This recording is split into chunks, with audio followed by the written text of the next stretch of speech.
अस्सलाम वालेकुम स्टूडेंट्स। आज हम पढ़ेंगे chapter number 6 that is emotions.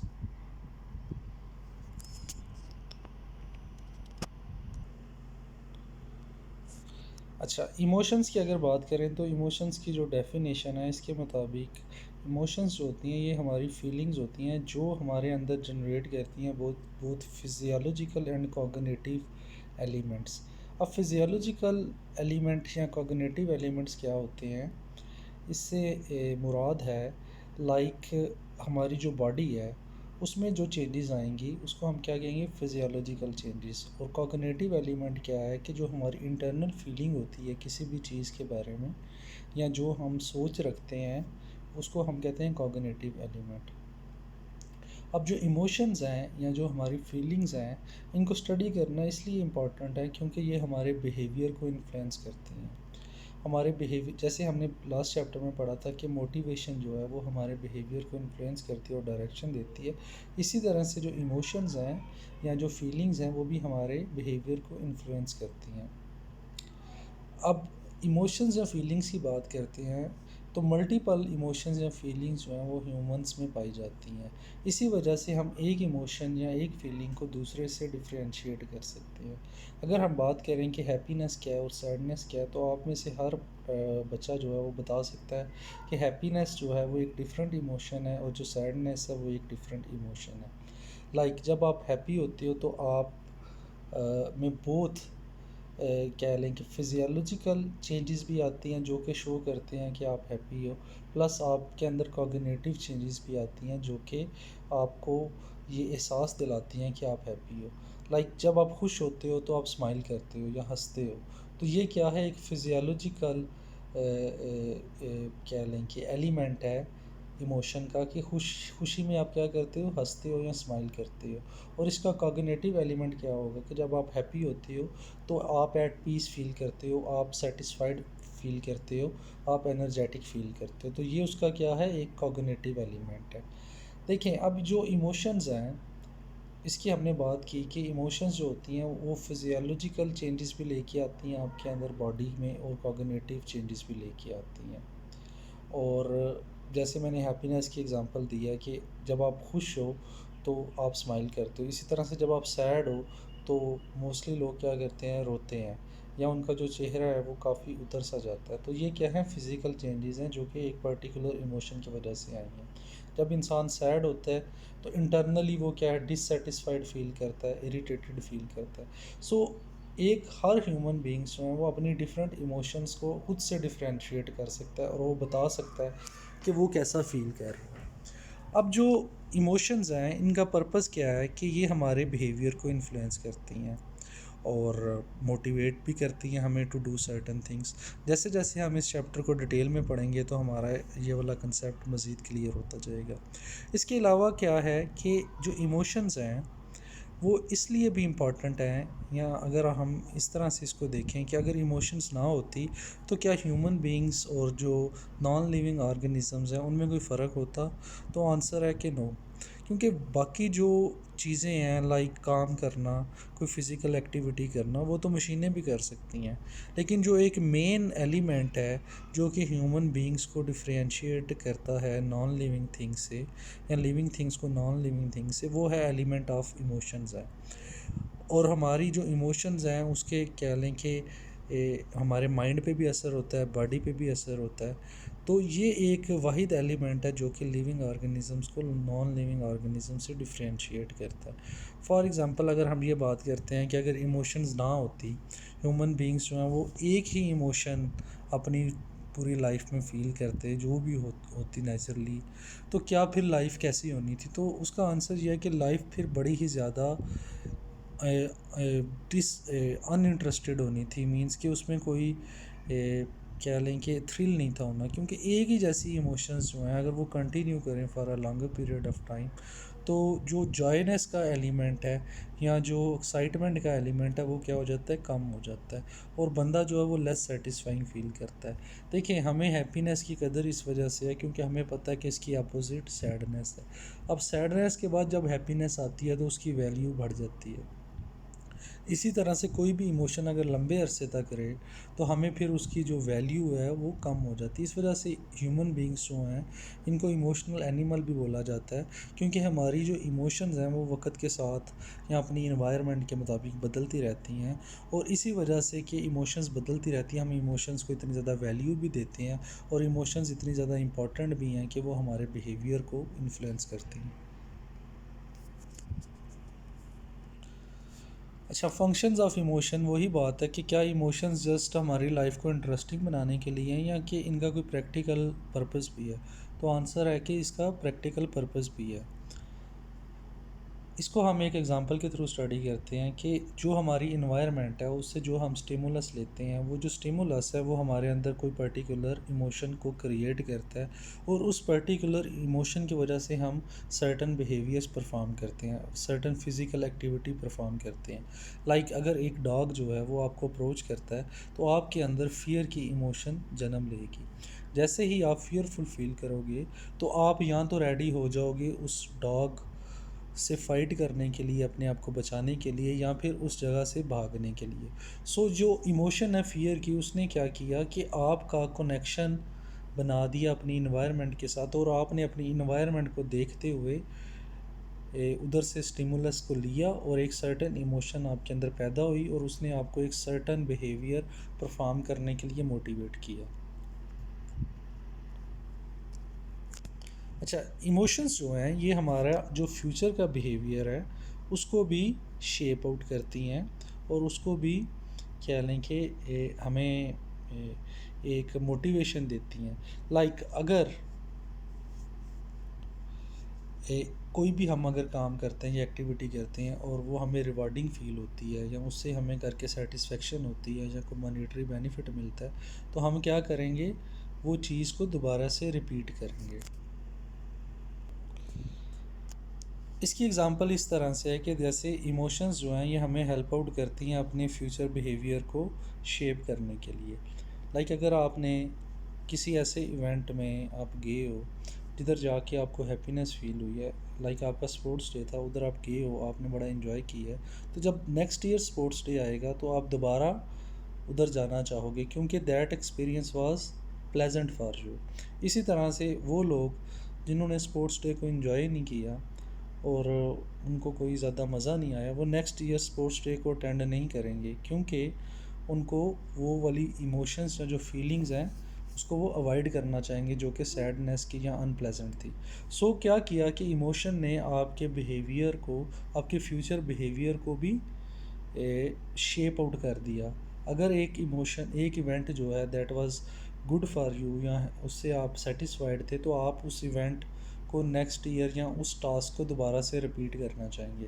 अगर एक पर्टिकुलर टास्क आपके लिए अनप्लेजेंट फीलिंग्स को लेके आया तो आप उस टास्क को अवॉइड करेंगे फ्यूचर में भी। इसी तरह से जो इमोशंस हैं ये हमें हेल्प करती हैं दूसरों के साथ इंटरेक्ट करने करने में भी।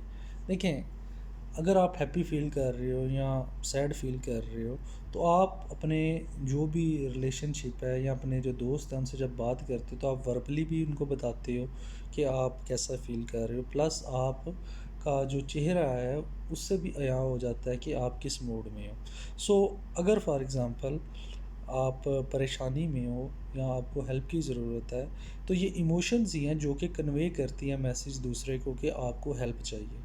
सो क्या है कि इससे आपकी रिलेशनशिप्स भी इम्प्रूव होती हैं जब आपके फ्रेंड्स को पता चलता है या आपको आपसे बात करके उन उन तक आपकी इमोशंस पता चलती हैं, तो क्या है कि वो आपकी हेल्प करेंगे। इससे क्या है कि हमारी जो रिलेशनशिप्स हैं वो भी बेटर हो जाती हैं या ज़्यादा से ज़्यादा स्ट्रांग हो जाती हैं। सो जो इमोशंस हैं ये हमें हमारी रिलेशनशिप्स में भी हेल्प आउट करती हैं और हमारे जो लोग हैं जिनके साथ हमारा क्या लें कि इंटरेक्शन है उनको बताती हैं कि क्या हमें हेल्प की ज़रूरत है, या अगर हमारा अच्छा मूड है तो वो भी कन्वे होता है थ्रू इमोशंस या फीलिंग।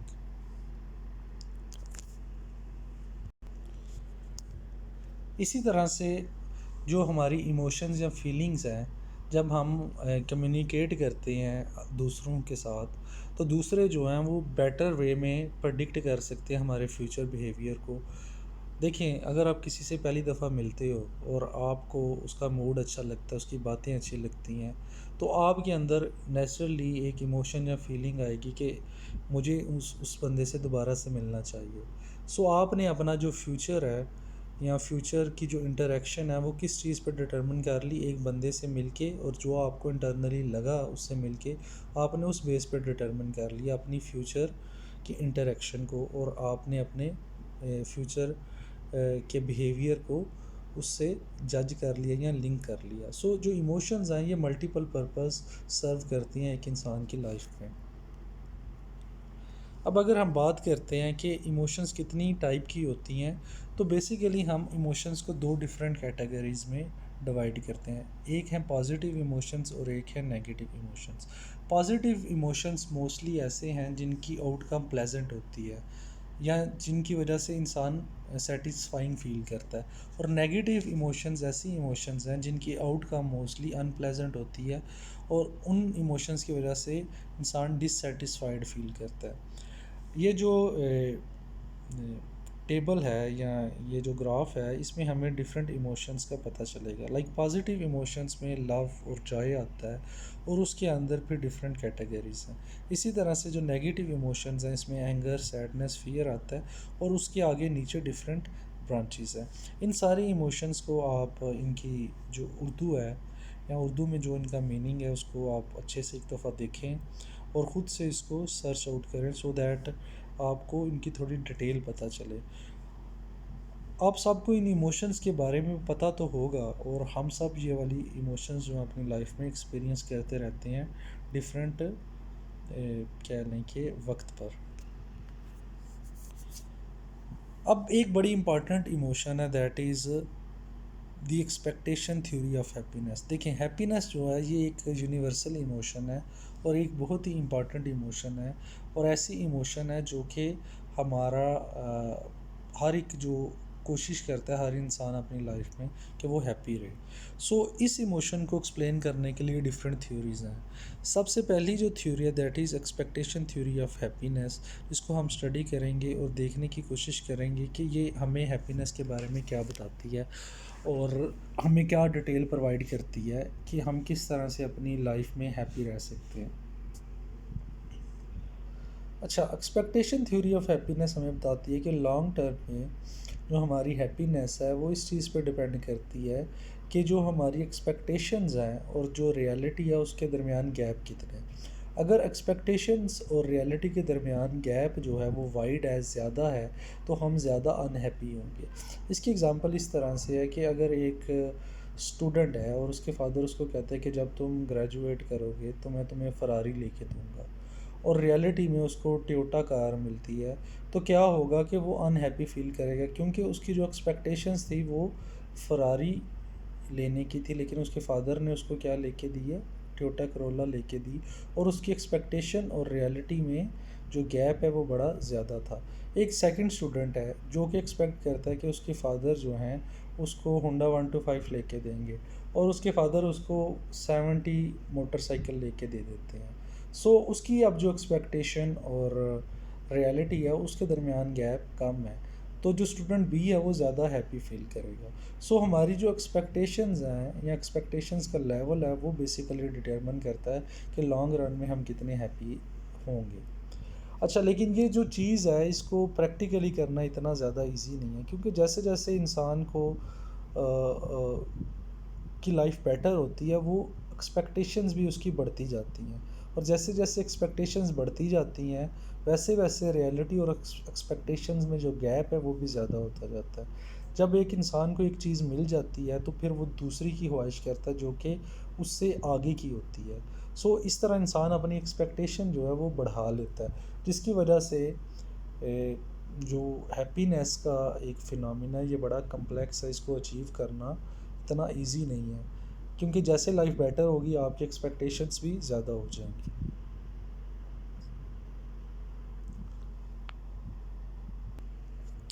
अगर हिस्टोरिकल पॉइंट ऑफ व्यू से बात करें तो हमें अब ये पता है कि हमारे एंसेस्टर्स जो थे आज से 200, 300, 400, 500 साल पहले, उनकी हिस्ट्री के बारे में अभी हमें काफ़ी डिटेल्स अवेलेबल हैं कि वो रहते कैसे थे, उनके पास मटेरियल थिंग्स कितनी ज़्यादा होती थी, उनकी वेल्थ कितनी थी, उनकी हेल्थ कैसी थी, उसके बारे में काफ़ी इन्फॉर्मेशन है। सो उस इन्फॉर्मेशन को यूज़ करके क्या हम कह सकते हैं कि वो हमसे ज़्यादा हैप्पी थे या हम आज उनसे ज़्यादा हैप्पी हैं?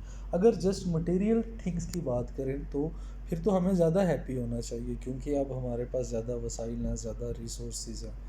लेकिन अगर हम एक्सपेक्टेशन थ्योरी ऑफ हैप्पीनेस के हवाले से देखना चाहें तो फिर इस चीज़ का आंसर करना मुश्किल है। देखिए, आजकल मॉडर्न दौर है, हमारी एक्सपेक्टेशंस भी ज़्यादा हैं। हम कम पेन चाहते हैं, हम ज़्यादा फैसिलिटीज़ चाहते हैं। इस वजह से हमारी एक्सपेक्टेशंस और रियलिटी के अंदर गैप ज़्यादा है। अगर हम अपनी एंसेस्टर्स की बात करते हैं तो उनकी ऑल्दो उनके पास मटेरियल वर्ल्ड की चीज़ें तो कम थी, लेकिन उनकी उसी तरह से एक्सपेक्टेशंस भी बड़ी कम थी। वो ये एक्सपेक्ट नहीं थे करते कि एक छोटी सी अगर उनको पेन होगी तो उनको एक पेन किलर अवेलेबल होगा, क्योंकि उनको उस चीज़ का आइडिया ही नहीं था, एक्सपेक्टेशन ही नहीं थी कि एक गोली खाने से दर्द ख़त्म हो सकती है। इसी तरह से आजकल मॉडर्न दौर में हम दिन में एक दो कपड़े चेंज करते हैं, क्लोथ्स, रोज़ाना। जबकि हमारे अगर एंसेस्टर्स की बात करें तो हो सकता है कि उनके पास महीने में चेंज करने के लिए दो क्लोथ्स हों। अब क्या है कि अगर हम इस चीज़ को बुनियाद बनाएं तो हम कहेंगे कि हम ज़्यादा हैप्पी हैं उनसे, तो आंसर होगा नो, ये ज़रूरी नहीं है। वो एक्सपेक्ट भी कम करते थे हमारे एंसेस्टर्स हमसे, इस वजह से उनकी जो एक्सपेक्टेशन और रियलिटी में गैप था वो कम था। सो हम ये नहीं कह सकते अपने मटेरियल वर्ल्ड की बेस पे या अपनी मॉडर्न टेक्नोलॉजी की बेस पे कि हम उनसे ज़्यादा हैप्पी हैं। हाँ, हम ये ज़रूर कह सकते हैं कि हमारा लिविंग स्टैंडर्ड उनसे बेहतर है, हमारा एजुकेशन का लेवल उनसे बेहतर है, लेकिन क्या हम उनसे ज़्यादा हैप्पी हैं? तो ये वाली चीज़ जो है इसको हम कह लें कि 100% कन्विक्शन के साथ नहीं कह सकते। और स्पेशली ये जो एक्सपेक्टेशन थ्योरी ऑफ हैप्पीनेस है, इसके मुताबिक तो बिल्कुल नहीं कह सकते, क्योंकि इसमें इम्पॉर्टेंट है एक्सपेक्टेशन और रियलिटी का करीब तर होना। वो आज ज़्यादा करीब तर है या पहले के दौर में ज़्यादा थी, दिस इज़ अ क्वेश्चन जिसका आंसर अभी हमारे पास अवेलेबल नहीं है।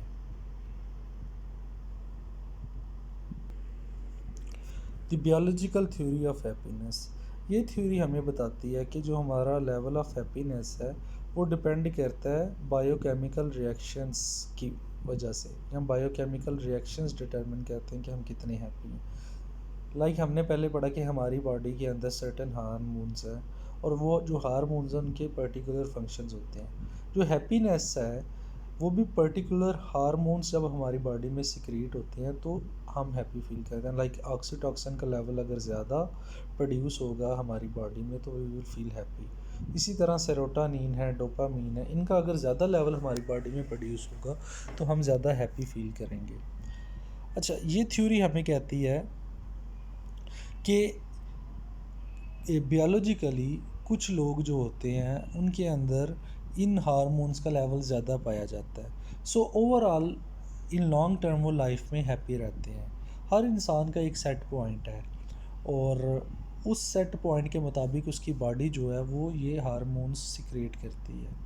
अच्छा, जिस बंदे का सेट पॉइंट ज़्यादा है कि उसकी बॉडी में ये हार्मोन ज़्यादा प्रोड्यूस होते हैं, तो वो कोई भी जो एक्टिविटी है खुशी वाली वो अगर जब करेगा तो उसके अंदर वो लेवल ऑफ हार्मोन्स ज़्यादा प्रोड्यूस होंगे और वो ज़्यादा हैप्पी फील करेगा।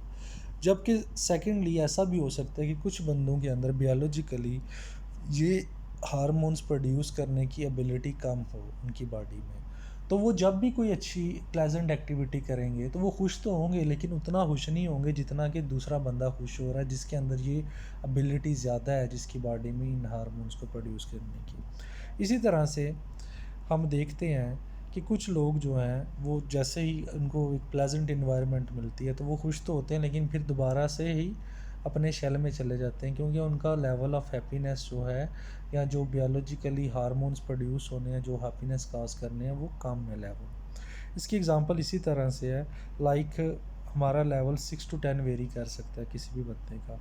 कुछ बंदों का वो एवरेज आउट होता है एट 8, और कुछ बंदे जो हैं उनका एवरेज आउट होगा, उनका 3 to 7 वेरी करेगा और 5 पे जाके एवरेज हो जाएगा। सो अब क्या है कि बायोलॉजिकली दो बंदे जो हैं वो आपस में एक जैसे नहीं होते, डिफरेंट होते हैं। सो उनका जो लेवल ऑफ हार्मोन्स है हार्मोन्स की प्रोडक्शन का वो भी वेरी करता है, और जितना जिसमें एबिलिटी है जिसकी बॉडी में इस हार्मोन्स को प्रोड्यूस करने की, उतना ज़्यादा हैप्पी फील करेगा। अच्छा, अगर हम बात करते हैं बायोलॉजिकली या एवोल्यूशनरी पॉइंट ऑफ व्यू से, तो जो हमारे एंसेस्टर्स थे उनके अंदर भी ये हार्मोन जब प्रोड्यूस होते थे तो वो हैप्पी फील करते थे। सो अभी तक ये चेंज नहीं देखा गया कि हम जो मॉडर्न ह्यूमन बींग्स हैं उनके अंदर ये ज़्यादा हार्मोन प्रोड्यूस हो रहे हैं, जो पुराने लोग थे उनमें कम हो रहे हैं, ऐसा नहीं है। बल्कि वो भी सेम लेवल ऑफ हार्मोन्स उनमें भी प्रोड्यूस होते थे, हम में भी तकरीबन एवरेजली उतने ही हार्मोन्स प्रोड्यूस होते हैं। सो हम ये कह सकते हैं कि हमारे जो इंसेस्टर्स थे वो भी उतने ही हैप्पी थे जितने हम आज हैप्पी हैं। लेकिन ये है कि अब क्योंकि मेडिकल साइंस जो है वो इतनी तरक्की कर चुकी है, ऐसी मेडिसिन अवेलेबल हैं लाइक एंटी डिप्रेसेंट्स, जो कि हमारे लेवल ऑफ हार्मोन्स को चेंज कर सकती हैं या बदल सकती हैं। लाइक एंटी डिप्रेसेंट है प्रोजैक, जो कि ऐसे पेशेंट्स जो कि डिप्रेशन का शिकार होते हैं उनको दी जाती है। ये पिल खाने से उनका जो लेवल ऑफ हार्मोन्स है, हैप्पीनेस कॉज करने वाले हार्मोन्स, वो इंक्रीज़ हो जाता है और वो डिप्रेशन से बाहर आ जाते हैं। सो ये एक ऐसी चीज़ है जिसने कह लें कि साइंस में या मेडिकल साइंस में तरक्की की है, और हम कह सकते हैं कि आज के दौर में हमारे पास डिप्रेशन का मेडिकल ट्रीटमेंट मौजूद है, जो कि मे बी पुराने दौर में हमारे पास ऐसी ट्रीटमेंट्स अवेलेबल नहीं थी। थर्ड थ्योरी है हमारे पास the finding meaning theory of happiness. ये थ्योरी हमें कहती है कि वो लोग ज़्यादा हैप्पी फील करते हैं अपनी लाइफ में जिनके पास कोई ना कोई मकसद होता है, और जो मकसद होता है लाइफ में वो हमें क्या करता है, हैप्पीनेस प्रोवाइड करता है। अच्छा, इसकी एग्ज़ाम्पल इस तरह से लेते हैं कि अब जब इंसान की शादी होती है और बच्चे होते हैं, तो बच्चे जो हैं उनको रेज़ करना, उनको ग्रो करना, उनकी नशो नुमा करना, उनका ख्याल रखना, उनकी केयर करना पेरेंट्स के लिए ये लाइफ का मकसद बन जाता है। सो ऐसे लोग जिनके बच्चे होते हैं वो लाइफ में ज़्यादा हैप्पी फील करते हैं, क्योंकि उनको लाइफ का मकसद मिल जाता है। अगर हम एक बच्चे की एक्टिविटी को मॉनिटर करें और देखें कि पेरेंट्स के लिए उन सारी चीज़ों को प्रोवाइड करना एक मुश्किल टास्क है या आसान टास्क है, तो आंसर होगा कि that is a very difficult task. एक बच्चा, उसकी फ़ूड की रिक्वायरमेंट है, उसको फूड प्रोवाइड करना है, उसकी केयर करनी है, उसको टाइम देना है। तो अगर इन सब एक्टिविटीज़ को हम देखें तो ये कोई प्लेजेंट एक्टिविटीज़ नहीं है, लेकिन क्योंकि ये हमें एक मकसद प्रोवाइड कर देती है जिसकी वजह से हर वो इंसान जिसके बच्चे होते हैं वो ऑन एवरेज ज़्यादा हैप्पी फील करता है, क्योंकि अब उसको लाइफ का एक मकसद मिल गया है। इसी तरह से हम देखते हैं कि लाइफ में जो मकसद है दैट इज़ वेरी इम्पोर्टेंट। अब बच्चे जो हैं उनको रेज़ करना is a very hard task, लेकिन ये हमें फिर भी हैप्पीनेस प्रोवाइड कर रहा है, क्योंकि ये हमें लाइफ के अंदर मीनिंग प्रोवाइड कर रहा है।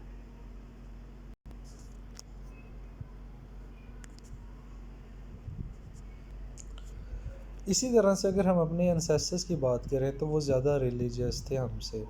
अब हम देखते हैं कि मॉडर्न टाइम में ज़्यादातर सेकुलर वैल्यूज़ हैं, लेकिन जो रिलीजियस वैल्यूज़ हैं ये हमें ज़्यादा कह लें कि हैप्पीनेस प्रोवाइड करती हैं। उसकी एक मेन रीज़न ये है कि जो रिलीजन है वो हमें कुछ ना कुछ मीनिंग प्रोवाइड करता है लाइफ का, और प्लस हमारी जो प्रेजेंट की लाइफ है उसको इस तरह से मीनिंग अटेन करता है कि हमारे लाइफ के बाद, मरने के बाद एक नई लाइफ भी मौजूद है जिधर हमारी जो हार्डशिप्स हैं उनका रिवार्ड मिलेगा।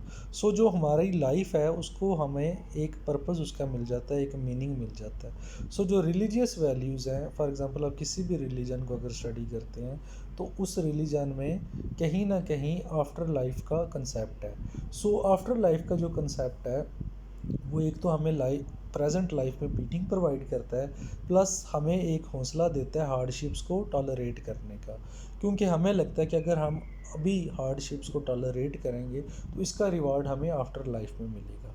सो हम ये कह सकते हैं इस थ्योरी के मुताबिक कि वो लोग जो कि रिलीजियस थे या आज से पहले ज़्यादा थे लोग रिलीजियस, तो उनका लेवल ऑफ हैप्पीनेस ज़्यादा था, क्योंकि उनको लाइफ का मीनिंग रिलीजन की वजह से मिल जाता था, और रिलीजन उनको एक पर्पस प्रोवाइड करता था कि हमें अपनी जो हार्डशिप्स हैं लाइफ की वो खुशी के साथ गुजारनी चाहिए, क्योंकि वो हमें रिवार्ड देंगी हेयर आफ्टर की लाइफ में।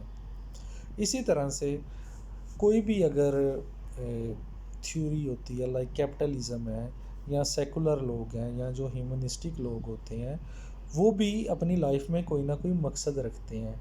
और वो जो मकसद होता है वो बेसिकली हमें हैप्पीनेस प्रोवाइड करता है। जस्ट देखें, जैसे एक रिलीजन है वो हमें मकसद प्रोवाइड करता है, इसी तरह से अगर हम किसी कंसेप्ट में डीपली बिलीव करते हैं, लाइक जो एक कैपिटलिस्ट है वो बिलीव करता है कि जो मेरी मेहनत है उसका सिला मुझे मटेरियल थिंग्स में मिलना चाहिए, तो ये उसकी लाइफ का पर्पस है, तो ये पर्पस उसको हैप्पीनेस प्रोवाइड कर रहा है। अगर एक इंसान सोशलिस्ट है तो उसको लगता है कि अगर मैं दूसरों की हेल्प करूँगा या सोसाइटी में एक ऐसा निज़ाम लेके आऊँगा जिससे सोसाइटी के अंदर पीस आएगा और दूसरों को बराबरी के हकूक़ मिलेंगे, तो ये जो उसकी लाइफ का मकसद है ये उसको क्या प्रोवाइड कर रहा है, हैप्पीनेस प्रोवाइड कर रहा है। अगर आपकी लाइफ के अंदर कोई ना कोई पर्पज़ है, आप किसी ऑर्गेनाइजेशन के साथ अटैच हैं या अपने रिलीजियस बिलीव्स के साथ अटैच हैं, तो ये भी आपको लाइफ में क्या करते हैं, हैप्पीनेस प्रोवाइड करते हैं।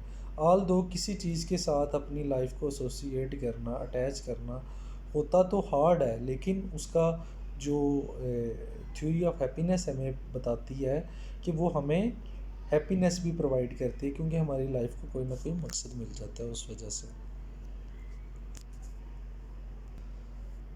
अगर हम साइंस की बात करते हैं तो जो साइंस है वो तो देखें ऐसे फिनोमिनास जो ऑब्जर्वेबल हैं जस्ट उनको स्टडी करती है, लाइक वो हमें जस्ट हमारी इस लाइफ को स्टडी करेगी।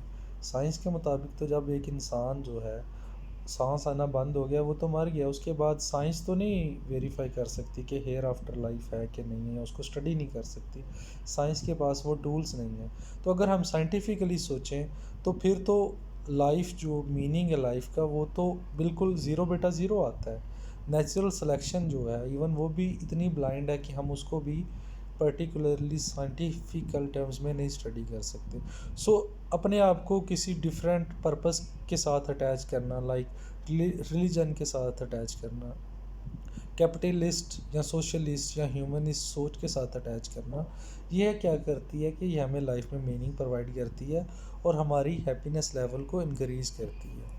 इसके साथ अगर हम बात करते हैं कि जो सोसाइटीज़ के अंदर बिलीव पाए जाते हैं जिनको हम डिल्यूजन कहते हैं, डिल्यूजन से मुराद ऐसी चीज़ है जिसको हम ठीक या साइंटिफिक वे में जिसको हम प्रूव नहीं कर सकते, लेकिन क्योंकि लोग उसके बारे में बात करते हैं या लोग समझते हैं कि वो चीज़ ठीक है, तो हम भी समझते हैं कि वो चीज़ ठीक ठीक है।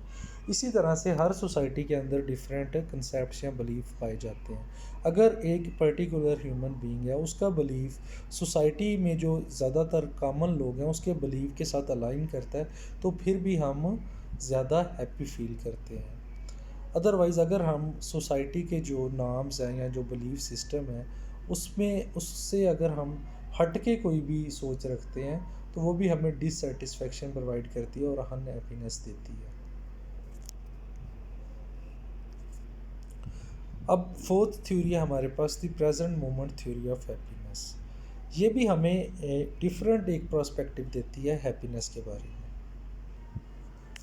The present moment theory of happiness, ये भी एक थ्योरी है और हमें बताती है, एक पर्सपेक्टिव देती है हैप्पीनेस के बारे में। देखिए मोस्टली एक जो इंसान है वो जज करता है कि कोई चीज़ जो है वो गुड है या मॉरल है बेस्ड ऑन अपनी फीलिंग्स, ठीक है। अगर हमें कोई चीज़ जो है जो अच्छी लगती है तो इसका मतलब ये नहीं है कि वो चीज़ वाकया में ही अच्छी है। देखिए अगर आप किसी हिरवन एडिक्ट से पूछेंगे कि हिरवन कैसी है तो वो बोलेगा कि बड़ी अच्छी चीज़ है, लेकिन क्या उसका अच्छा कहना उसको अच्छा बना देता है, तो आंसर इज़ नो। अच्छा, present moment theory of happiness जो है ये ज़्यादा जो है कंसंट्रेट करती है इस पॉइंट पे कि हमें जो है अपनी जो फीलिंग्स हैं उनके साथ अटैच नहीं होना चाहिए, या हमें अपनी जो फीलिंग्स हैं उनको चेज़ नहीं करना चाहिए, उनके लिए क्रेविंग नहीं करनी चाहिए। क्योंकि अगर हम अपने आप को फीलिंग्स या इमोशंस के साथ अटैच करना स्टार्ट कर देंगे तो फिर हम उनके पीछे क्रेविंग करने लग पड़ेंगे, उनको चेज़ करने की जद्दोजहद में लग जाएंगे, और उसका नुकसान क्या होगा कि हमारी जो हैप्पीनेस है वो कहीं ना कहीं गुम हो जाएगी। क्योंकि हम फिर क्या करेंगे कि हर टाइम पे फिर हम जो हैप्पीनेस है उसको तलाश करने की कोशिश करते रहेंगे और उसको चेज़ करने की कोशिश करते रहेंगे।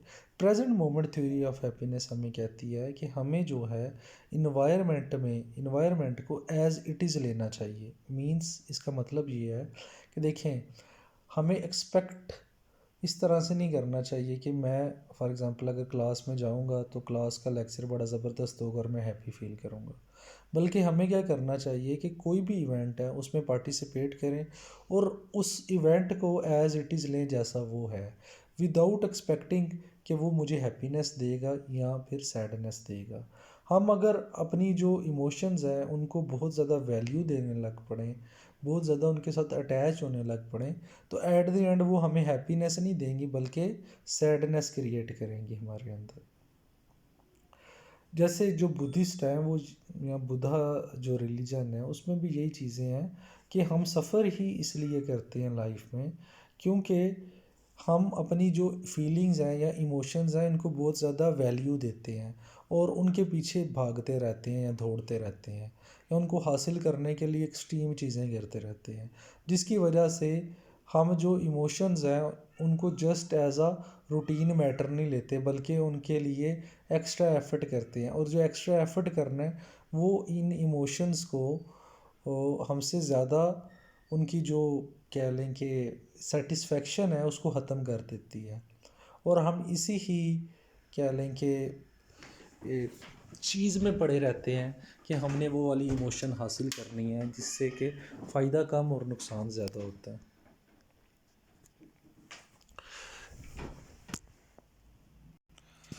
सो जो हैप्पीनेस है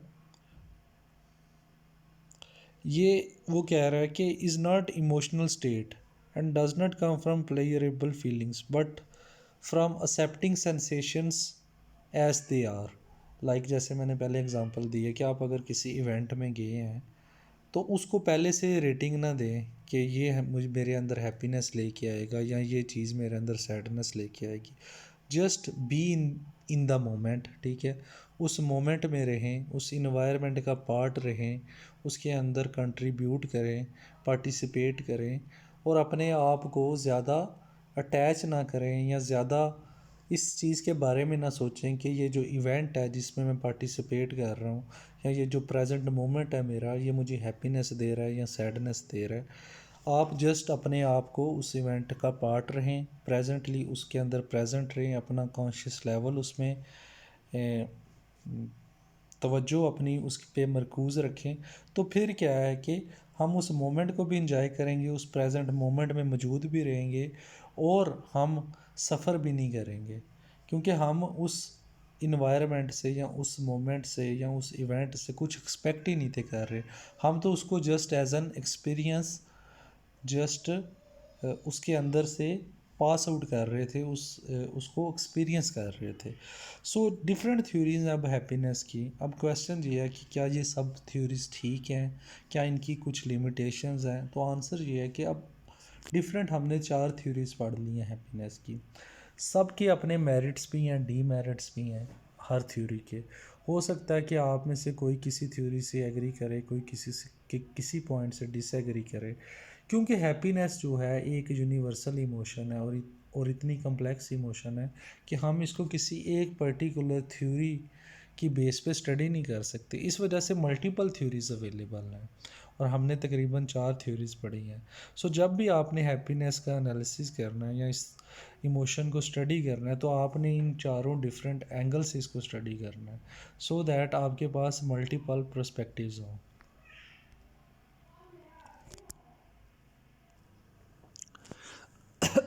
सैडनेस, हैप्पीनेस की तरह सैडनेस जो है ये भी एक यूनिवर्सल इमोशन है और पूरी दुनिया के जो तमाम लोग हैं वो भी सैडनेस को एक्सपीरियंस करते हैं। जैसे हम सब हैप्पीनेस को एक्सपीरियंस करते हैं इसी तरह से हम सैडनेस को भी एक्सपीरियंस करते हैं। अब सैडनेस होती क्यों है, that is basically to the loss of something important. वो जो लॉस है वो किसी इंसान का भी हो सकता है, मीन्स के कोई पर्सनल रिलेशनशिप जो है उसके टूट जाने की वजह से, किसी इम्पॉर्टेंट फ़र्द जो आपकी लाइफ में है उसके मरने की वजह से भी हो सकता है, उसके छोड़ के जाने की वजह से भी हो सकता है, आपका कोई जो मटेरियल लॉस है उसकी वजह से भी सैडनेस हो सकती है। सो कल्चरली और पर्सनली कौन सी चीज़ की वजह से आपको कितना लॉस हुआ है उस पर डिपेंड करता है कि आपका लेवल ऑफ सैडनेस क्या होगा। एक बंदा जो है जो जो कि बहुत अमीर है, उसके लिए अगर 1 लाख रुपए का लॉस हुआ है तो वो छोटा लॉस है, वो उससे मे बी सैड ना होगा। लेकिन एक बंदा जिसकी सैलरी कम है या जिसकी इनकम कम है, उसके लिए ये 10,000 का लॉस भी मे बी काफ़ी बड़ा लॉस हो, जो कि उसके अंदर सैडनेस क्रिएट करे। इसी तरह से आपके जो इम्पॉर्टेंट लोग हैं आपके इर्द गिर्द या आपकी जो लाइफ के इम्पॉर्टेंट लोग हैं, वो जब छोड़ के चले जाते हैं या बीमार हो जाते हैं या उनकी डेथ हो जाती है, तो फिर भी क्या होता है, सैडनेस क्रिएट होती है। अब आपका जितना ज़्यादा लेवल ऑफ अटैचमेंट था किसी बंदे के साथ, उसके जाने का दुख भी आप पे उतना ही उस तरह से डिपेंड करेगा। अगर आप एक बंदे से ज़्यादा अटैच थे और वो आपसे दूर चला जाता है, तो डेफिनेटली आप ज़्यादा सैड फील करेंगे। इसके अलावा अक्सर लाइफ में ऐसे इवेंट्स आते हैं जब हम सैड फील करते हैं। लाइक अगर आप इंटरव्यू देने जाते हैं और एम्प्लॉयर आपको रिजेक्ट कर देता है, तो डेफिनेटली आप सैड फील करेंगे। जब आपका दोस्त आपसे दूर चला जाता है, लाइक वो हायर स्टडीज़ के लिए बाहर चला गया, तो सिंपल है कि ये चीज़ भी आपके अंदर सैडनेस क्रिएट करेगी। सिकनेस हो जाती है आपके किसी दोस्त की या घर में किसी मेंबर की, तो that would also cause sadness. किसी की डेथ हो जाती है तो वो भी सैडनेस क्रिएट करता है। अच्छा, आपको मीन्स के अपनी जो आपकी प्रोफेशनल लाइफ है उसमें अगर आप बुरा परफॉर्म करते हो या अच्छे से परफॉर्म नहीं कर सकते, तो फिर भी क्या है, आपको सैडनेस होती है।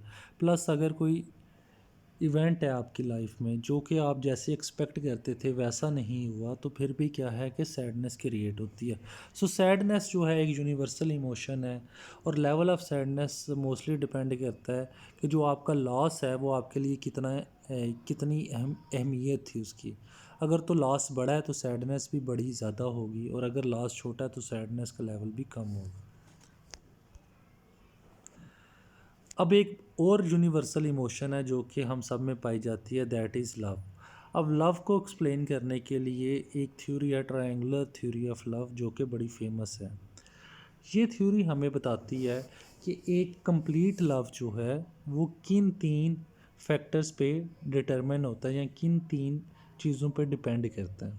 जो हम डायग्राम देख रहे हैं ये भी ट्रायंगल की सूरत में बनी है, और ट्रायंगल की जो 3 तकोने हैं या 3 जो साइड्स हैं, वो हर एक कह लें कि जो 3 इम्पॉर्टेंट कंपोनेंट्स हैं लव के, उनको शो कर रही है। लाइक जो 1 कंपोनेंट है दैट इज़ लाइकिंग, सेकंड है दैट इज़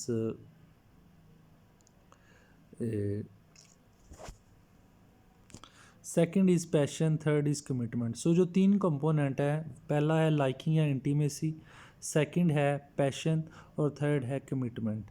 अगर ये तीनों कंपोनेंट किसी भी रिलेशनशिप में मौजूद हों तो हम उसको कहेंगे कि that love is consummate love या कंप्लीट लव। और अगर इन तीनों में से कोई एक कंपोनेंट मिसिंग है तो उसको फिर हम कंप्लीट लव तो नहीं कहेंगे, बल्कि उसको डिफरेंट वे में डिफ़ाइन करेंगे। लाइक इंटीमेसी और कमिटमेंट है, तो ये दैट वुड बी कंपेन फिर वो क्या है कि कंप्लीट लव नहीं है बल्कि डिफरेंट लव है। फॉर एग्ज़ाम्पल जस्ट अगर कमिटमेंट है तो that would be known as empty love.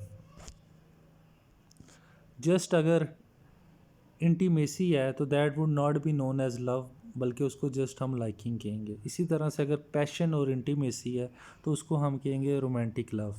इसी तरह से अगर पैशन और कमिटमेंट है तो फिर उसको कहेंगे फैचुअस लव।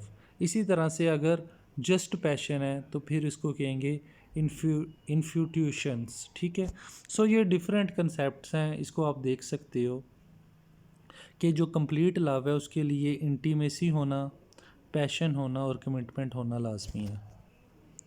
इस स्लाइड में हम देखेंगे कि जो इंटीमेसी है इसको हम किस तरह से डिफ़ाइन करते हैं, पैशन क्या है, कमिटमेंट क्या है। अच्छा, इंटीमेसी से मुराद क्या है कि जब हमारे अंदर फीलिंग होती है किसी दूसरे के लिए कि हम उससे क्लोज़ हैं, हम उससे अटैच्ड हैं, तो ये क्या है, ये फीलिंग ऑफ इंटीमेसी है।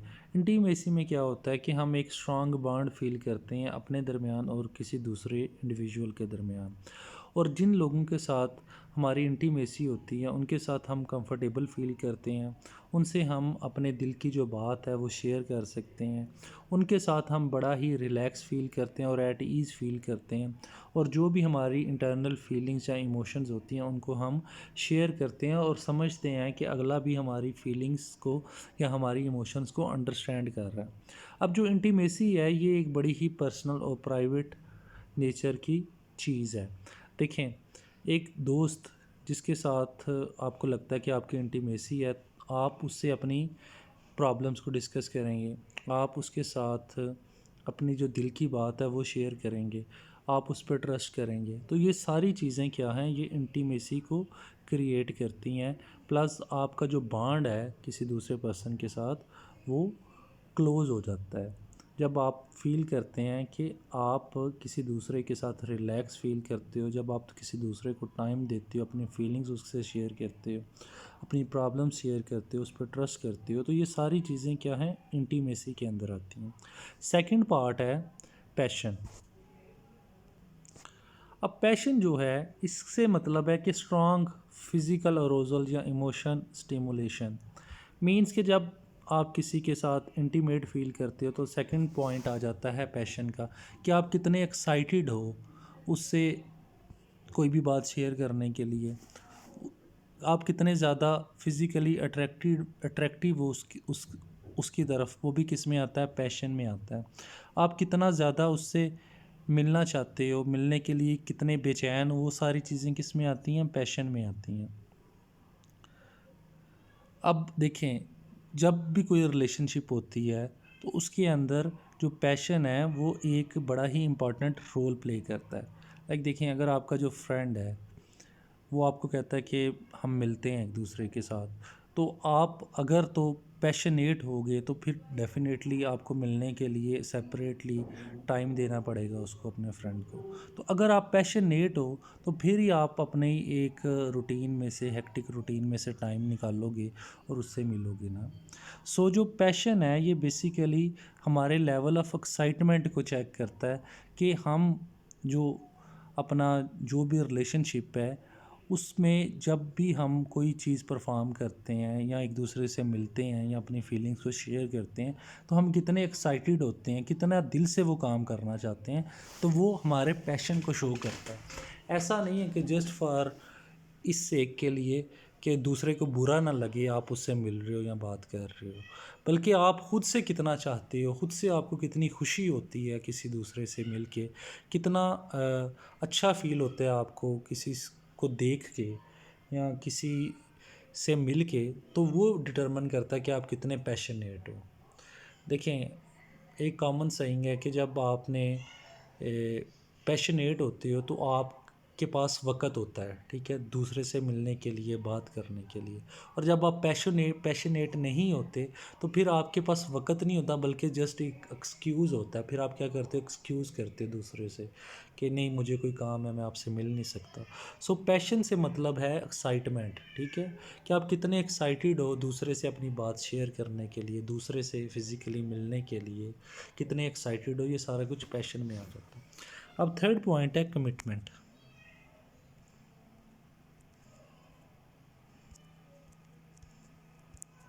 कमिटमेंट जो है इससे मुराद ये है कि अब देखिए, इंटीमेसी भी होगी, पैशन भी होगी। अब इंटीमेसी या पैशन जो है ये for shorter period of time भी हो सकता है, for longer period of time भी हो सकता है। आप किसी से क्लोजनेस फील करते हो लेकिन just for a short period of time, या फिर आप लॉन्ग पीरियड ऑफ टाइम उस रिलेशनशिप को रखना चाहते हो, तो ये कौन सी चीज़ डिटरमिन करती है, ये हमारी कमिटमेंट डिटरमिन करती है। देखिए, अगर एक रिलेशनशिप में आप सेटिस्फाइड फील करते हो तो फिर ही आप कमिटेड होगे, क्योंकि अगर आप सेटिस्फाइड हो तो फिर आप क्या चाहोगे कि मैं इस रिलेशनशिप को प्रोलॉन्ग करूं, ज़्यादा टाइम के लिए रखूं। फिर क्या है कि आप एक दूसरे के साथ ज़्यादा कमिटेड फील करोगे। अगर आप किसी के साथ कोई प्रॉमिस करते हो तो आप उसको फुलफ़िल करते हो, इसका मतलब है कि आप कमिटेड हो। आप एक रिलेशनशिप को लंबे अरसे तक चलाना चाहते हो, इससे क्या मुराद है कि आप कमिटेड हो। आप किसी से कोई ए, ए, ए, ए, वादा करते हो, उसको निभाते हो, इसका मतलब है कि आप कमिटेड हो। आप किसी के साथ लॉयल रहते हो, उसको धोखा नहीं देते, इसका क्या मतलब है कि आप कमिटेड हो। अब ये जो सारी चीज़ें हैं ये हमारी कमिटमेंट लेवल को शो करती हैं। लाइक जिस पर्सन के साथ आपकी रिलेशनशिप है, अगर वो किसी मुसीबत में फंस जाता है तो आप कितना हार्ड वर्क करते हो उसको हेल्प आउट करने के लिए, ये भी आपकी कमिटमेंट को शो करता है। सो हम कह सकते हैं कि जो हमारा कॉन्शियस डिसीजन है कि हमने अपनी जो रिलेशनशिप है उसको प्रोलॉन्ग करना है, क्योंकि हम उस रिलेशनशिप से सेटिस्फाइड फील कर रहे हैं, हैप्पी फील कर रहे हैं, ये बेसिकली कौन सी चीज़ डिटर्मिन करती है, कमिटमेंट डिटर्मिन करती है। अगर एक रिलेशनशिप के अंदर इंटीमेसी भी है, पैशन भी है और कमिटमेंट भी है, तो फिर हम उसको कहेंगे कि दैट इज़ ट्रू लव या कंप्लीट लव। लेकिन अगर इनमें से कोई एलिमेंट मिसिंग है तो फिर हम उसको ट्रू या कंप्लीट लव तो नहीं कह सकते, बल्कि उसको हम डिफरेंट वे में डिफ़ाइन करेंगे। जस्ट अगर इंटीमेसी है तो हम उसको लाइकिंग बोलेंगे, लव नहीं बोलेंगे। जो पिछली डायग्राम में ट्रायंगल था वो हमें यही बता रहा है कि किस चीज़ को हम कंप्लीट लव बोलेंगे और किस चीज़ को हम क्या लव बोलेंगे। सो अगर इंटीमेसी, पैशन है या कोई इनमें से एक चीज़ मिसिंग है तो आप ट्रायंगल में से देख सकते हैं कि फिर हम उसको किस तरह से डिफ़ाइन करेंगे उस रिलेशनशिप को।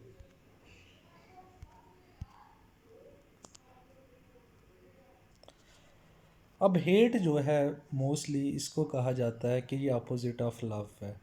अब हेट कहते किसको हैं, ये एक हम angry response, angry emotional response को कहते हैं टुवर्ड्स सर्टेन पीपल या आइडियाज़। और हम अपने डिसलाइकिंग अगर किसी के लिए शो करते हैं, किसी आइडिया के लिए या किसी पर्सन के लिए, तो उसको हम क्या बोलेंगे कि हम उसको हेट करते हैं। अब जो हेट है इसके अंदर इंटेंस फीलिंग ऑफ एंगर पाई जाती है, गुस्सा पाया जाता है, कंटेम्प्ट पाई जाती है कि आप जिससे हेट करते हो आप उसकी इज़्ज़त नहीं करते, उसकी कह लो कि तौहीन करते हो, प्लस आप उसको अपने से बुरा समझते हो या अनप्लेजेंट समझते हो या ऑफेंसिव समझते हो। तो ये सारी चीज़ें क्या हैं, हेट का पार्ट है। अच्छा, अगर अब बात की जाए कि हेट जो है वो ओरिजिनेट किधर से होती है, तो बेसिकली हेट जो है ये आती है किसी भी इंसान में या किसी भी सोसाइटी में कुछ रीजंस की वजह से। अब वो रीजंस क्या हैं, लाइक फर्स्ट रीज़न है हेल्पलेसनेस, फिर है पावरलेसनेस, इनजस्टिस या इनएडुकेसी या शेम। अच्छा, अब क्या है कि हेट होती है किसी ना किसी थ्रेट की वजह से, जो कि इंसान समझता है कि ये जो थ्रेट है ये मुझे हो सकता है या मेरे लिए कुछ डिसप्लेयर कॉज कर सकता है, तो फिर उसके अंदर हेट आती है। अगर हम सोसाइटी की बात करते हैं तो वो सोसाइटीज़ जिधर लोग पावरलेस फील करते हैं या हेल्पलेस फील करते हैं क्योंकि रूल ऑफ लॉ नहीं होता, लोगों को लगता है कि जो गवर्नमेंट है उनके राइट्स की प्रोटेक्शन नहीं करती, जो सिस्टम है वो बड़ा इनजस्टिस है, या अगर हमारे जो इकोनॉमिक हालात हैं उनकी वजह जो है वो ये है कि सोसाइटी के अंदर इनजस्टिस पाया जाता है या जो डिस्ट्रीब्यूशन ऑफ इनकम है वो ठीक नहीं है, तो क्या होगा कि उस सोसाइटी में लोगों के अंदर हेट का एलिमेंट पाया जाएगा। और हेट जो है वो बेसिकली ओरिजिनेट किधर से हो रहा है, हेल्पलेसनेस, पावरलेस, इनजस्टिस और इनएडुकेसी की वजह से। और क्या है कि जब एक सोसाइटी के अंदर हेट पाया जाएगा तो फिर क्या है कि लेवल ऑफ अग्रेशन या एंगर है वो ज़्यादा होगा इंडिविजुअल्स के दरमियान और ग्रुप्स के दरमियान, और जो सोसाइटी का पीस है वो क्या हो जाएगा, डिस्टर्ब हो जाएगा। और सोसाइटी किस तरफ चली जाएगी, कशीदगी की तरफ या हॉस्टिलिटी की तरफ।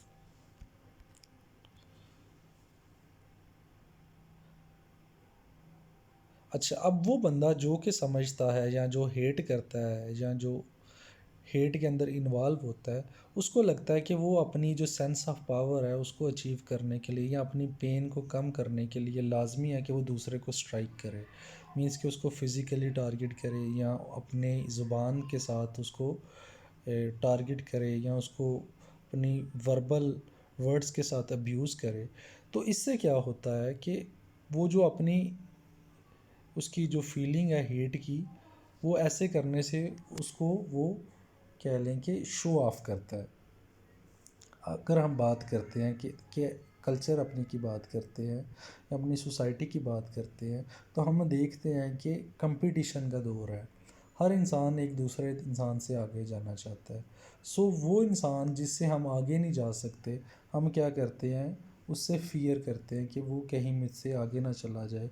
तो हमारे जो डिफरेंसेस हैं, हम उनको सॉल्व करने की बजाय हम क्या करते हैं, हमारे अंदर हेट बिल्ड हो जाती है और हम compete करने की बजाय उसको स्ट्राइक आउट करने की कोशिश करते हैं, उसको नीचा दिखाने की कोशिश करते हैं या अपनी एंगरनेस की को शो ऑफ करते हैं। सो इसलिए बड़ा इम्पॉर्टेंट है कि अदर दैन कि हम के हॉस्टेलिटी के थ्रू, लड़ाई के थ्रू अपने डिफरेंसेस को ख़त्म करें। सो जो बेस्ट रेमेडी अवेलेबल है दैट इज़ पीस, और थ्रू नेगोशिएशन कि हम दूसरों के साथ अपने जो कन्फ्लिक्ट है उनको रिज़ॉल्व करें। और जो फ़ाइट है that is not a solution, या जो हेट है वो डिफरेंसेस को ख़त्म करने के लिए इज़ नॉट अ सलूशन। सो इस वजह से जो हेट है इसको एक नेगेटिव फीलिंग के तौर पे लिया जाता है। इसी तरह से एक फीलिंग है जेलसी। अब जेलसी जो है ये आती है इनसिक्योरिटी की वजह से, फियर की वजह से, या लैक ऑफ पोजेशन की वजह से। ये भी एक सिमिलर इमोशन है हेट की तरह, लेकिन ये उससे थोड़ी सी डिफरेंट है कि ये ज़्यादातर फोकस करती है रिलेशनशिप्स पे, या रिलेशनशिप के छिन जाने का जो खौफ है उस पर बेस करती है, और उस वजह से जो फीलिंग हमारे अंदर जन्म लेती है उसको हम जेलसी कहते हैं। दूसरे वर्ड्स में इसको हम हसद भी कहते हैं। इंग्लिश में इसको एनवाई भी बोला जाता है, जेलसी भी बोला जाता है, और दोनों टर्म्स जो हैं एक जैसी ही हैं। अगर हम ह्यूमंस की बात करते हैं तो ह्यूमंस के अंदर जो जेलसी है ये भी एक यूनिवर्सल इमोशन है, और इन्फेंट्स जो हैं, छोटे बच्चे हैं, उनके अंदर भी जेलसी की इमोशन पाई जाती है। एक छोटा बच्चा जो कि जस्ट 5 मंथ्स का होता है, अगर उसके वालिदैन या पेरेंट्स या उसकी जो ख़ास तौर पे मदर अगर तवज्जो ना दे, तो वो भी जेलसी को फील कर सकता है। फॉर एग्ज़ाम्पल अगर एक बच्चा है, उसकी मदर जो है किसी दूसरे छोटे बच्चे की तरफ तवज्जो देगी, तो जो छोटा बच्चा है वो जेलस फील होना स्टार्ट हो जाएगा। वो क्राई करेगा, अपनी मदर की तवज्जो हासिल करेगा, मीन्स कि इरिटेटेड फील करेगा। सो हम कह सकते हैं कि जो जेलसी है ये भी एक यूनिवर्सल इमोशन है जो कि हर इंसान के अंदर पाई जाती है।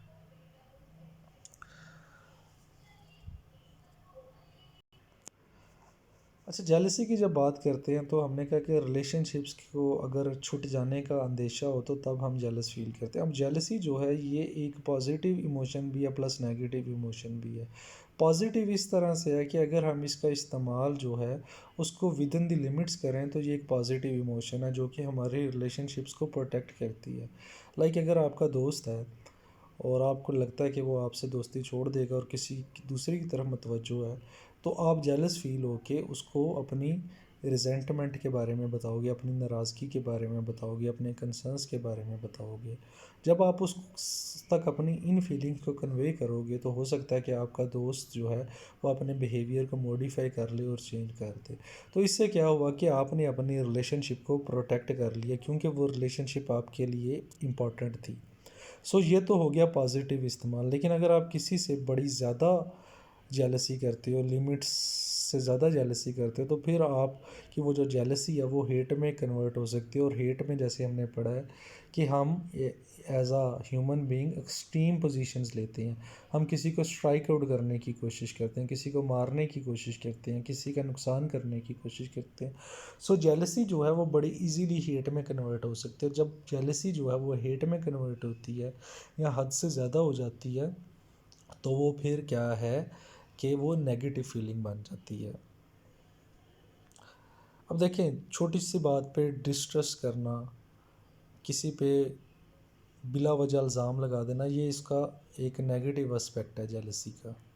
लेकिन पॉजिटिव एस्पेक्ट इसका जेलसी का ये हो सकता है कि हम अपने जो कह लें कि रिजेंटमेंट है, नाराज़गी है, उसको प्रॉपर वे में अपने फ्रेंड के साथ या वो बंदा जिसके साथ जिसके साथ हम समझ रहे हैं कि हमारी रिलेशनशिप आजकल इनसिक्योर है, उसको अगर हम लिमिट्स में रह के अपनी कंसर्न्स के बारे में बताएं तो फिर क्या है कि जेलसी एक पॉजिटिव पर्पस को सर्व करेगी।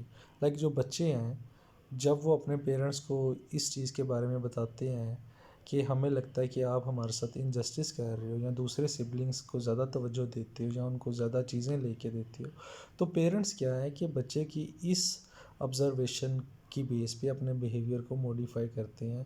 सो बच्चे के अंदर ये बात कहने की ज़रूरत जो है वो जेलसी के फैक्टर की वजह से आई, लेकिन जेलसी ने की आउटकम इस केस में पॉजिटिव थी और पेरेंट्स ने अपने बिहेवियर को मॉडिफाई कर लिया। सो जेलसी जो है ये पॉजिटिव आउटकम भी क्रिएट कर सकती है और नेगेटिव भी, डिपेंडेंट है कि हम इस इमोशन को किस तरह से यूटिलाइज करते हैं।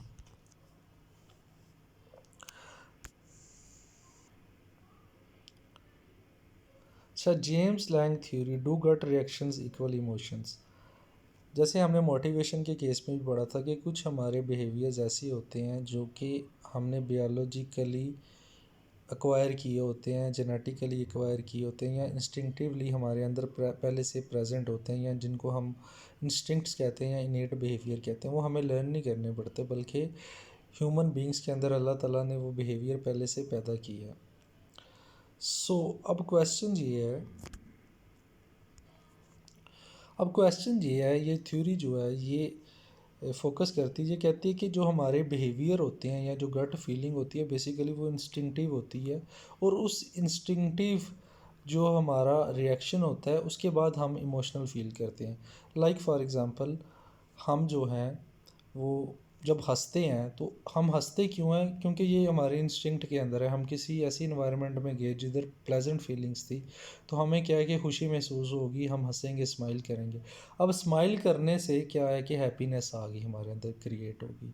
इसी तरह से जब हम किसी ऐसी इन्वायरमेंट में मौजूद हैं जिधर के अनप्लेजेंट फीलिंग्स हैं, तो हम क्या करेंगे, रोना शुरू कर देंगे या क्राई करेंगे। तो क्या है कि रोने से हमें हमारे अंदर क्या क्रिएट हुआ, सैडनेस क्रिएट हुआ। इसी तरह से अगर हम किसी ऐसी इन्वायरमेंट में हैं जिधर हमें खौफ महसूस हो रहा है, तो हम क्या करेंगे, ट्रैम्बल करेंगे। तो ट्रैम्बल से क्या है कि फ़ियर काज होगा। इसी तरह से अगर हम किसी ऐसी इन्वायरमेंट में जिधर हमें बड़ा ज़्यादा गुस्सा आ रहा है, तो क्या है कि हम स्ट्राइक आउट करेंगे, और फिर हम क्या है कि हम एंग्री फील करेंगे। सो ये सिचुएशन हमें ये बताना चाह रही है थ्योरी कि पहले एक फ़िज़िकल रिएक्शन होता है जिसको हम गट रिएक्शन कहते हैं, और वो क्या है कि वो नेचुरल होता है, और उस नेचुरल रिएक्शन की वजह से हमारी जो बॉडी है उसके अंदर इमोशनल स्टेट आती है या कोई फीलिंग प्रोड्यूस होती है। अच्छा, अब क्या है कि मेन पॉइंट क्या है कि जो फिजियोलॉजिकल चेंजेस हैं हमारी बॉडी में, वो क्या है, इनेट बिहेवियर है हमारा, पहले वो प्रोड्यूस होती हैं। उसके बाद जो इमोशंस हैं जो कि हम एक्सपीरियंस करते हैं इंटरनली हमारे ब्रेन में, वो प्रोड्यूस होती हैं। जैसे कि हमने पहले स्माइल किया, स्माइल करने से क्या हुआ, ब्रेन को मैसेज गया, ब्रेन ने हार्मोन्स प्रोड्यूस किए, और फिर क्या है कि इंटरनली हमने सेटिस्फाइड फील किया, पीस में फील किया। सो ये थ्योरी हमें इस तरह से चीज़ों को एक्सप्लेन करने का कहती है कि पहले फिज़िकल एक्शन होता है और उसके बाद इंटरनल फीलिंग्स आती हैं। अब सेकंड थ्योरी है Cannon Bard theory of emotions.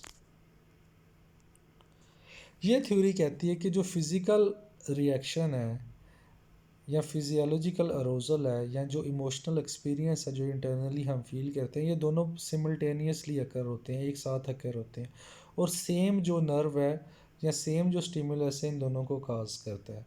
इस चीज़ को प्रूव करने के लिए उन्होंने एक्सपेरिमेंट किया, और एक काफ़ी क्लासिकल एक्सपेरिमेंट था, और उसकी फाइंडिंग के ऊपर अपनी इस थ्योरी को बेस किया और इस थ्योरी को प्रूव करने की कोशिश की। उन्होंने दो ग्रुप्स में लोगों को डिवाइड किया, ग्रुप ए और ग्रुप बी, और उन दोनों को ग्रुप्स को एक ऐसा इंजेक्शन दिया गया जो कि हमारी बॉडी में जब हमें वो इंजेक्शन लगता है तो वो सर्टन, वो जो ड्रग है सर्टन फिजियोलॉजिकल अरोजल्स को प्रोड्यूस करता है हमारी बॉडी में। लाइक हमारे हार्ट रेट को हाई करता है, रेस्पिरेटरी रेट को हाई करता है, फेस की रेटनिंग को काज करता है। अच्छा, ये ऐसे रिएक्शंस हैं जो कि स्ट्रॉन्ग इमोशनल रिएक्शंस होते हैं। जब हम फॉर एग्जांपल स्पेशली जब हम एंग्री होते हैं तो हमारा फेस रेड हो जाता है या हार्ट बीट इंक्रीज हो जाती है। अब ये जो दोनों ग्रुप थे, ग्रुप ए और ग्रुप बी, इन दोनों के पार्टिसिपेंट को ये वाला ड्रग दिया गया जिसका नाम है एपिनेफ्रीन। और इस ड्रग ने ये वाले फिजियोलॉजिकल जो अरोजल्स हैं या एक्शंस हैं ये बंदों में काज किए। लेकिन उन बंदों को नहीं था पता कि हमें ये ड्रग लग रहा है। उनको यही ही बताया गया कि आपको कोई विटामिन का इंजेक्शन लगाया जा रहा है जो कि बिल्कुल हार्मलेस है। अब एक्सपेरिमेंटर्स ने ये देखा कि जब ये इंजेक्शन दोनों ग्रुप्स में एडमिनिस्ट्रेटर किया गया या लगाया गया तो डेफिनेटली जो दोनों ग्रुप्स हैं उस उनके लोगों के अंदर सिमिलर फिजियोलॉजिकल अरोजल आया। दोनों में का हार्ट रेट जो है इंक्रीज़ किया, रेस्पिरेटरी इंक्रीज़ किया, रेडनेस ऑफ फेस हुई। लेकिन अब क्या किया गया कि इस एक्सपेरिमेंट में, क्योंकि ये एक्सपेरिमेंटल ग्रुप था तो एक्सपेरिमेंट वालों ने कुछ चीज़ें इंट्रोड्यूस करवाई, एक्सटर्नल स्टिमुलस इंक्लूड किए उनकी इन्वायरमेंट में। लाइक जो एक्सपेरिमेंट के में बंदे इन्वॉल्व अदर किए गए, उन्होंने ग्रुप ए के लिए ऐसी इन्वायरमेंट क्रिएट की जिसमें कि बहुत ज़्यादा प्लेजेंट फीलिंग्स थी या बहुत ही ज़्यादा हैप्पीनेस क्रिएट हुई। लाइक लोग आए कुछ जिन्होंने कुछ जोक्स किए होंगे जिससे लोगों ने हैप्पी फील किया होगा। और ग्रुप बी के लिए जो एक्सपेरिमेंट वाले हैं उन्होंने ऐसी सिचुएशन या ऐसी इन्वायरमेंट क्रिएट की जिधर के सैडनेस क्रिएट हो या है गुस्से वाली सिचुएशन क्रिएट की जिससे लोग एंग्री फील करें या ज़्यादा कह लें कि अनहैप्पी फील करें या गुस्सा फील करें। अच्छा, अब दोनों जो हैं ग्रुप्स, ग्रुप ए और ग्रुप बी जो हैं, आफ्टरवर्ड्स जब उनसे पूछा गया कि वो कैसा फ़ील कर रहे हैं तो सब ने, जो ग्रुप ए के लोग हैं उन्होंने कहा कि वी आर फीलिंग हैप्पी और ग्रुप बी के लोगों ने कहा कि वी आर फीलिंग एंग्री या सैड। अब उसकी रीज़न क्या थी कि ग्रुप ए में जो इन्वायरमेंट थी वो क्या क्रिएट की गई थी, वो हैप्पी इन्वायरमेंट या प्लेजेंट इन्वायरमेंट क्रिएट की गई थी। सो जो हम हैप्पीनेस है या कोई भी हमारी जो इमोशन है उसको हम हमेशा लिंक करते हैं अपनी इन्वायरमेंट के साथ, ना कि अपनी फिजियोलॉजिकल अरोजल के साथ लिंक करते हैं। सो ये थ्योरी हमें कहती है कि हमें जो इमोशंस हैं या फीलिंग्स हैं वो उसका स्टिमुलस मेन डिटरमिन करता है कि हम हैप्पी फील करेंगे या सैड फील करेंगे, ना कि हमारे फिजियोलॉजिकल अरोजल प्रूव करता है कि हम हैप्पी फील करेंगे या एंग्री फील करेंगे। देखिए दोनों को जो इंजेक्शन लगा था उसकी वजह से तो दोनों को है एंग्री फील करना चाहिए था। लेकिन ग्रुप ए जिधर के इन्वायरमेंट लोगों को हैप्पी दी गई, प्लेजेंट दी गई, उधर लोगों ने हैप्पी फील किया।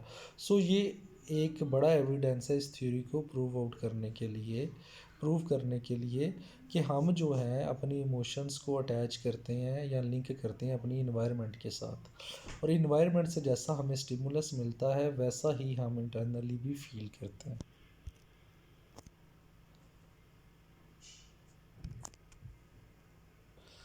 अच्छा, अभी देखा होगा हमने मल्टीपल इमोशंस को स्टडी की है।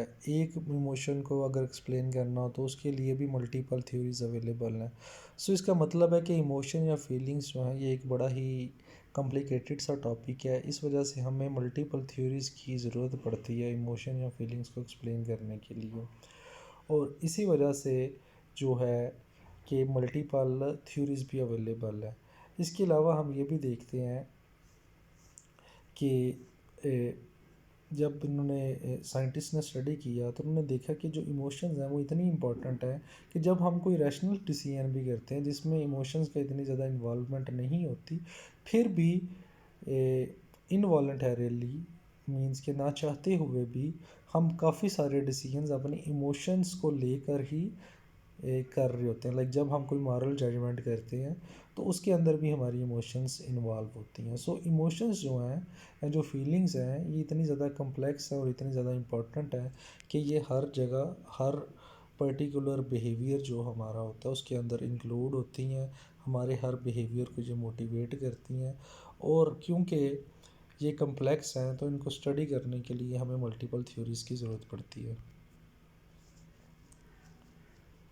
अब क्या है कि बायोलॉजिकल प्रोसेसेस भी हैं, कॉग्निटिव एस्पेक्ट्स भी हैं इमोशन की, इसलिए कोई भी सिंगल थ्योरी जो है वो that is not enough to explain emotions. दूसरा इसके अलावा ये भी है कि हमेशा कुछ थ्योरीज ऐसी हैं जो कि एक दूसरे को कॉन्ट्राडिक्ट करती हैं, ऐसा भी है कुछ थ्योरीज एक दूसरे को कम्प्लीमेंट भी करती है। सो हम किसी भी थ्योरी को फुल एक्यूरेसी से नहीं कह सकते कि ये 100% ट्रू है, या किसी थ्योरी को रिजेक्ट भी नहीं कर सकते एज इट इज़ कि बिल्कुल भी गलत है। सो इसलिए जो ज़्यादा इंपॉर्टेंट चीज़ है वो ये है कि हमारे पास मल्टीपल पर्सपेक्टिव्स हों, और हम जो है इमोशंस का जब भी हमने एनालिसिस करना है या फीलिंग्स का एनालिसिस करना है तो मल्टीपल पर्सपेक्टिव्स को यूज़ करके करें। और इसके अलावा हम ये भी कह सकते हैं कि साइकोलॉजी एक इवॉल्विंग फील्ड है, अभी इतनी डेवलप नहीं हुई। जैसे जैसे ये फील्ड डेवलप होगी, इसके अंदर जो techniques, tools, method, research methods use किए जाते हैं वो डेवलप होंगे, तो जो थ्योरीज हम बनाएंगे या आइंदा बनेंगी वो ज़्यादा बेटर होंगी और वो ज़्यादा अच्छे वे में एक्सप्लेन कर सकेंगी ह्यूमन बिहेवियर्स को। Thank you very much.